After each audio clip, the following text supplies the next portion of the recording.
국회 입법데이트의 이익선입니다. 오늘 준비된 내용은 장애인 복지와 관련된 법안하고요. 이 잘못된 세금 제도를 바꾸어서 과세 사각지대를 줄일 수 있도록 하는 관련 법안 알아보고자 합니다. 먼저 장애인복지법 개정안, 또 법인세법, 소득세법 각각의 개정안입니다.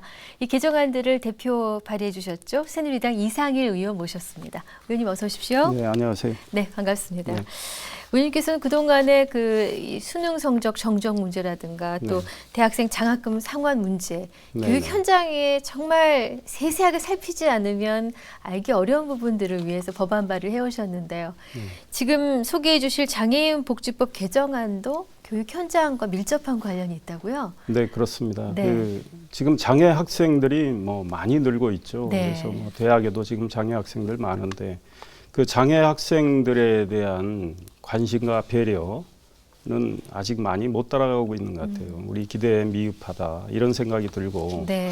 그래서 법적으로 뒷받침해 줄 수 있는 건 해야 되겠다 이런 문제 인식을 갖고 있습니다. 네. 올해 4월에 네. 한 유명 대학의 총장님께서 장애 학생들이 한 2년 동안 네. 본인들이 느끼는 여러 가지 불편함, 어려움을 호소하기 위해서 좀 만나달라고 해서 만났는데 네. 그 총장님께서 바쁘셨는지 늦게 오시고 또 오셔서 이렇게 좀 성의 있는 태도를 보이시지 않고 일찍 자리를 떴어요.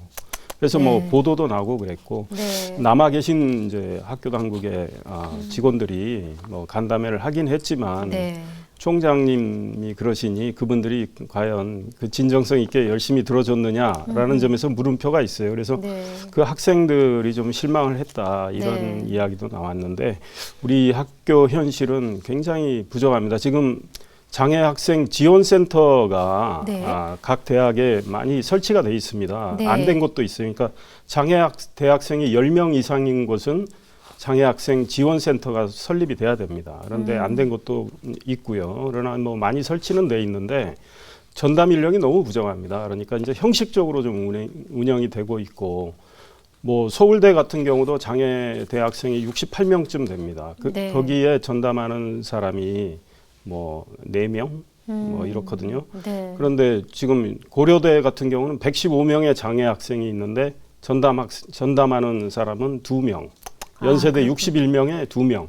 네. 그러니까 장애 학생들 입장에서는 아직도 좀 애로가 많다고 생각이 됩니다. 그래서. 네.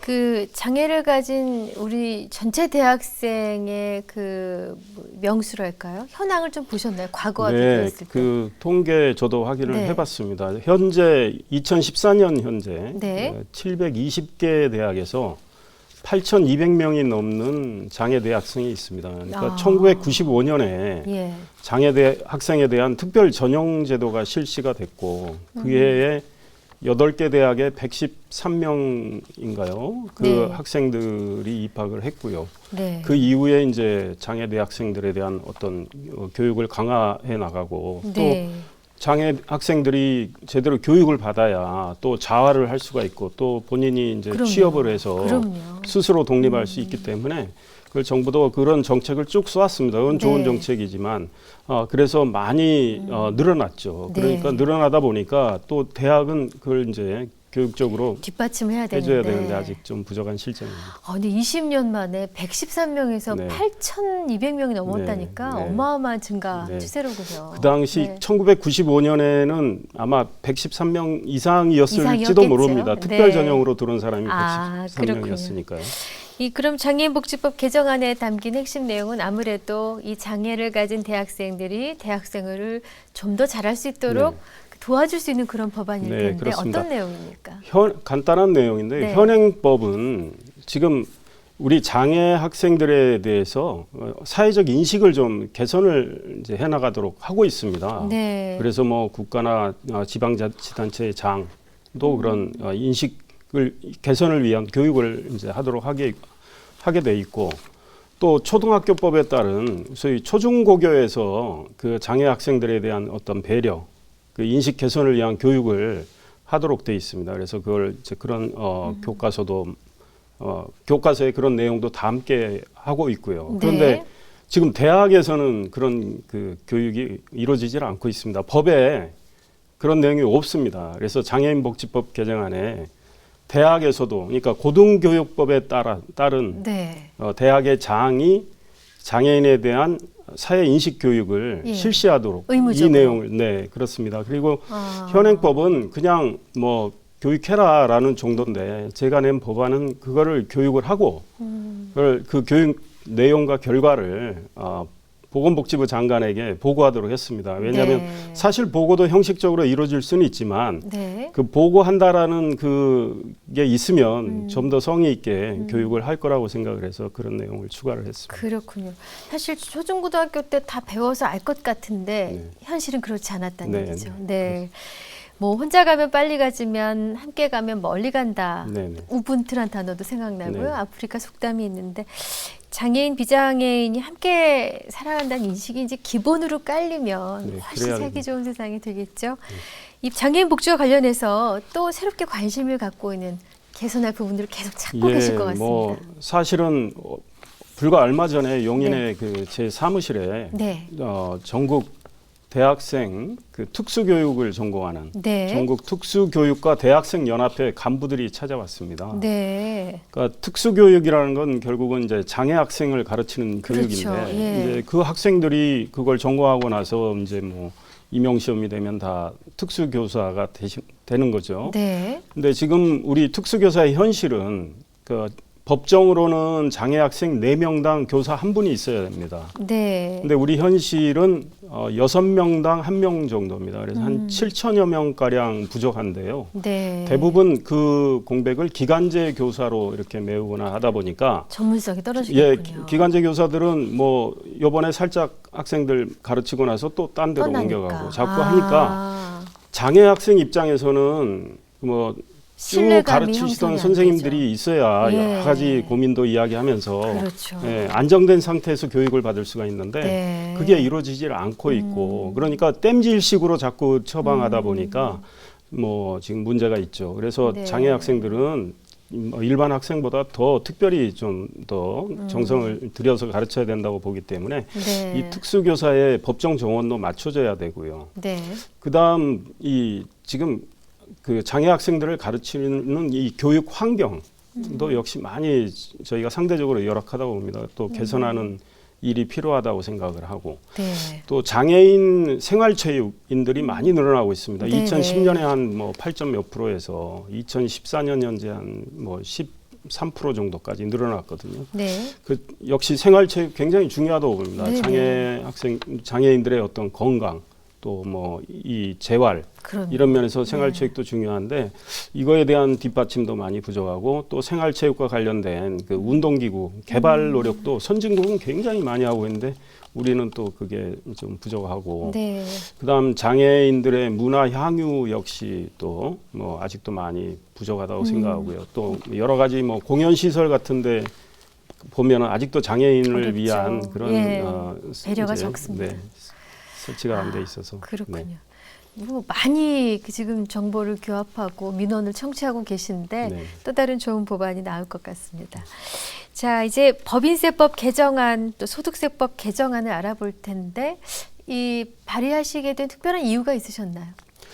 사실은 어떤 분한테 그 밥 먹다가 이야기를 오래전에 아, 들었습니다. 그래서 예. 제가 이게 문제가 있구나 생각을 해서 그게 벌써 한 5, 6개월 전인데요. 네. 듣고 와서 우리 보좌진들하고 연구를 쭉 해왔습니다. 네. 그러니까 사실은 우리나라 지금 보면 뭐 고급 외제 승용차 많이 늘고 있는데 네. 보니까 대체로 법인 차량들이 많더라고요. 그러니까 그 고가 차량을 법인 이제 명의로 구입을 하거나 리스를 해서 등록을 하고 네. 사용은 개인 용도로 사용하는 경우가 참으로 많더라고요. 네. 그러다 보니까 전부 경비 처리는 하는데 네. 사적 용도로 쓰니까 사실상 이거는 세금 탈루가 되는 거죠. 그렇죠. 그러니까 왜냐하면 영업비용으로 다 처리하다 보면 영업이익은 줄게 줄어든 되고 걸로 나오니까. 그렇게 되면 뭐 세금이 뭐 과세 표준이 낮아지고 말이죠. 세금은 네. 줄게 되니까. 그래서 외국 사례도 봤더니 외국에서도 다 과세를 하더라고요. 그러니까 네. 아주 엄격하죠. 네, 굉장히 네. 엄격합니다. 그래서 외국 사례도 연구를 하고 또 입법조사처 이야기도 듣고 해서 법안을 냈습니다. 워낙 만연하다 보니까 그냥 이상하게 여겨지지도 않고 네, 네, 전체적인 도덕적 해이를 부추기는 네, 그런 굉장히 좋지 않은 일이 자행되어 왔던 것 같은데요. 네. 이 현행 법인 차량의 감세 제도는 그러면은 어떻게 되어 있습니까? 지금 현재는 현재는 법인으로 뭐, 쓰면 예. 세금 혜택 다 받고 예, 또 이제 5년 동안 네. 뭐 보험료, 뭐 유류비, 뭐 감가상각비 그것도 이런 거 다 이제 면세가 되니까 회사 비용을 예, 처리하고 그러니까 뭐 좋죠. 그러니까 어떤 고급 승용차를 사든 다 손비 처리가 되니까 네. 예, 그러다 보니까 외제차가 올해 많이 늘고 있는 것 같아요. 계속 계속 늘었는데 뭐 올해 그래도 예전에는 법인 차량이 우리나라 국산 중대형 차량이었었던 것 같은데 요새는 네. 또 바뀌었나 봅니다. 요즘 보니까 우리나라 국산 차량 중에 고급 차량, 그러니까 네. 한 5천만 원 이상의 차량의 한 53% 정도가 법인 차량으로 아이고 예, 팔리고요. 그렇군요. 외제 차량 2억 원 이상의 고가 외제 차량의 한 83% 정도, 80% 이상이 또 다 법인 법인입니까? 차량입니다. 그러니까 아, 뭐 어차피 경비 처리가 되니까, 되니까. 예, 고가의 외제 차량을 선호하는 거죠. 네. 그렇군요. 그럼 이번 법인세법 개정안, 소득세법 개정안에 담긴 핵심 내용은 어떤 것들입니까? 그래서 사실은 이게 조세 정의와 관련된다고 생각합니다. 네, 그러니까 네. 업무용으로 쓴다면 뭐 그거야 다 뭐 경비 처리해 주는 건 맞지만 업무용으로 이제 포장을 해가지고 네. 사실상 사적 용도로 쓴다면 그건 세금 탈루기 때문에 조세 정의 차원에서 세금을 매겨야 된다는 생각을 하고요. 그러면은 이제 그러면 과연 어떻게 이걸 구분해서 구별하냐. 매길 그렇죠. 거냐 이게 예. 굉장히 어려운 일이지만 업무용이라는 걸 입증하라는 거죠. 아하. 그러니까 예컨대 뭐 이거는 회사에서 이렇게 썼습니다. 운행일지 미국도 뭐 운행일지를 아주 꼼꼼하게 적게 하고 하는데 네. 뭐 물론 운행일지도 조작한다면 굉장히 확인하기가 어려운 측면도 있겠지만 네. 그래서 업무용임을 충분히 입증을 할 경우에는 네. 그 업무용으로 저기를 하고 그러니까 지금 이 외국의 경우에 뭐 좀 타입이 몇 개가 있습니다. 그러니까 일정 가격 이상의 고가 차량에 대해서는 네. 아예 업무용으로 인정을 안 하는 경우가 그것도 있고 좋은 아이디어인데요. 예, 그거 아주 간편하죠. 네. 그런데 이제 저는 두 가지입니다. 일정 가격 이상의 차량에 대해서 네. 이제 업무용 그 이하의. 이하의 가격만 업무용으로 저기를 하고 그 나머지는 어느 이제 정도 세금을 가격을 저기를 하되 정하셨나요? 그거는 대통령령으로 정하도록 했습니다. 네네. 그래서 그게 첫째고 둘째는 그런 차량을 고가의 차량을 샀을 때 그 업무용으로 과연 운행을 했는가에 대한 그거를 입증을 하면은 그 대목에 대해서는 손비 처리를 해주는 그 두 가지 내용을 담고 있습니다. 우리나라 같은 경우는 비즈니스를 위해서 뭐 밥을 사고 뭐 술을 대접하고 또 접대 골프를 하고 이런 경우들이 많아서 본인이 놀러 간 건지를 구별하는 네. 게 좀 쉽진 않아 보입니다만 그래서 그래도 기본 틀을 제공한다. 네네. 그래서 네. 정부가 지금 기획재정부가 최근에 그 이제 세법 개정안 저기를 하면서 네. 시행령을 냈는데요. 예. 제가 낸 그 내용과 거의 비슷한 내용을 냈더라고요. 그렇군요. 네. 근데 이제 지금 한 가지 문제가 좀 있는 것 같습니다. 만약에 이게 이 개정안이 시행이 될 경우에 뭐 미국이나 EU와 함께 최근 FTA 네, 네. 조항 중에 아마 네. 이분들이 되게 싫어할 만한 내용이 있는 모양이에요. 네, 여기 네. 반발에 부딪힐 수 있다는 얘기인데 그 부분 조금 설명해 주시고 의원님 입장도 듣고 네. 싶습니다. 그 대목까지 염두에 두고 이제 법안을 마련을 했는데요. 네. 그 이제 한국과 미국, 한국과 EU, 이 네. FTA 관련은 이게 프리 트레이드 자유무역이기 때문에 네. 이거는 이제 제가 낸 법안은 일종의 규제 법안이거든요. 네. 그런데 그러면 그 자유무역과 저촉되는 거 아니냐 규제를 하기 때문에 네. 이런 지적이 나올 수는 있는데 고가라는 입법- 부분이 걸린다는 네, 거죠. 그렇죠. 네. 그다음에 뭐 업무용인 걸 뭐 따지고 이런 대목까지. 그래서 입법조사처에 제가 문의를 했고 네. 또 문서로 다 회신을 받았는데 네. 그런 주장은 나올 수 있다. 다만 그러나 이거는 조세 정의와 관련된 거고 사회 질서와 관련된 것이기 때문에 그 FTA 조항의 일반적 예외 조항에 해당이 된다고 된다. 본다. 아하. 그래서 뭐 큰 문제는 없겠다. 라는 입장을 입법조사처에서 냈고요. 네. 우리 정부가 시행령을 낸 거 보면 제가 낸 법안하고 같은 내용인데 거의 네. 같은 내용인데 정부도 그걸 다 검토를 했기 때문에 그걸 시행령으로 그렇군요. 낸 것 같습니다. 빨리 자리 잡았으면 좋겠습니다. 네, 네. 아마 외국에서도 우리가 이러이러한 목적으로 했다라면은 다 동의하지 않을까 네. 생각이 미국은 들고요. 제가 낸 법안대로 이렇게 네. 하고 있고요. 일본 같은 경우는 뭐 우리 돈으로 한 2,700만 원. 네. 지금 이제 뭐 환율 때문에 그런데 뭐 300만 원인가요? 네. 그 이상의 차량에 대해서는 뭐 300만 원까지는 하고 그 이상에 대해서는 세금을 매기는 네. 이렇게 돼 있더라고요. 빨리 자리 잡았으면 좋겠습니다. 네. 자, 이제 의원님께서는 이제 그 국회 교육문화체육관광위원회 활동하고 계십니다. 이제 올 하반기에 이미 하반기 들어왔습니다만은 또 새롭게 또 주력하고자 하는 현안 한두 가지가 있다면 좀 말씀해 주십시오. 저는 뭐 역시 우리 교육 환경의 개선이 필요하다고 생각합니다. 그러니까 네. 우리 교육 프로그램, 교육 콘텐츠의 어떤 질적 수준을 높이는 문제도 네. 하고 한데 이제 뭐 그거는 사실 전문가들의 영역이고 또 우리 국회의원들이 문제 의식을 갖고 좀 쉽게 해결해 드릴 수 있는 것들이 환경의 문제 같아요. 그러니까 네. 지금 엄마들이 이제 학부모님들이 또 제 용인의 사무실에 찾아와 주셔서 말씀하신 게 지금 아이들이 평균 신장이 많이 컸거든요. 맞습니다. 근데 이제 저도 뭐 사실 한 달 전쯤 네. 뭐 토익 시험을 제가 한번 보러 간 적이 있어요. 중학교에. 의원님께서 직접요?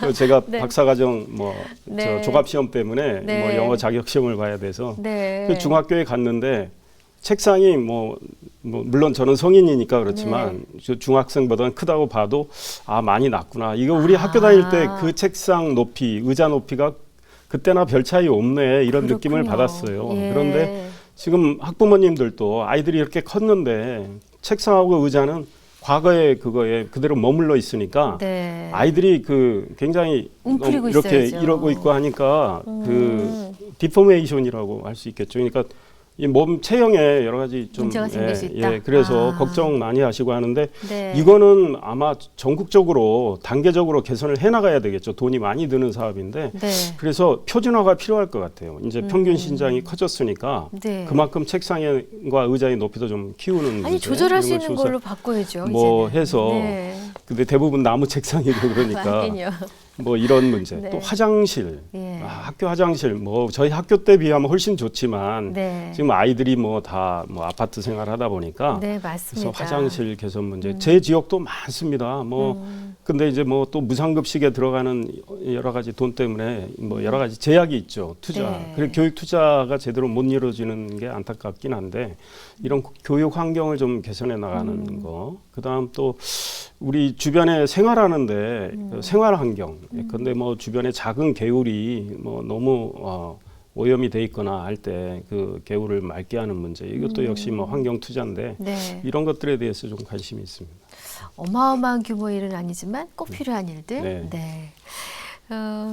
또 새로운 입법 계획 있으시면 한 가지 정도 말씀해 주십시오. 지금 네. 연구 중에 있는데요. 네. 그 가족관계 등록에 관한 법 개정안인데요. 네.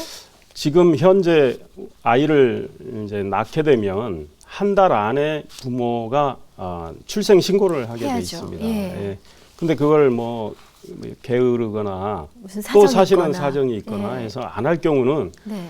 그 아이는 뭐 건강보험 혜택이나 이런 거 못 받게 되는 여러 가지 우리 불이익이 이제 있군요. 사회보장적인 어떤 혜택을 못 받게 되는 게 있어요. 넘기면은. 예.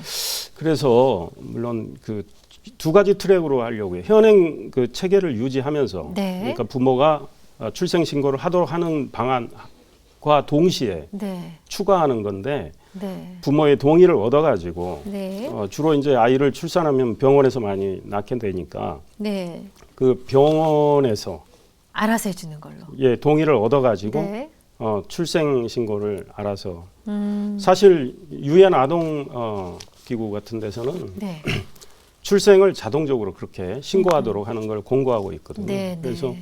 그렇게 하면 뭐 부모 입장에선 번거로움을 좀 피할 수도 있고 또 뭐 잠시 망각을 했다거나 하면 네네. 뭐 저기 하니까 다만 이제 부모가 뭐 사정이 있어가지고 예컨대 뭐 미혼모의 경우에도 뭐 아이를 이걸 지금 신고를 해야 되나 마나 주저할 때 그거야 이제 뭐 당사자의 뜻을 존중을 해야 되겠지만 네. 그래서 현재 있는 방법에 하나 방법을 추가하는 네. 이런 법안을 현재 만들고 있습니다. 그렇군요. 네, 의원님 좀 활발한 활동 계속 하고 계신데 또 응원해드리겠습니다. 네, 나와주셔서 감사합니다. 감사합니다.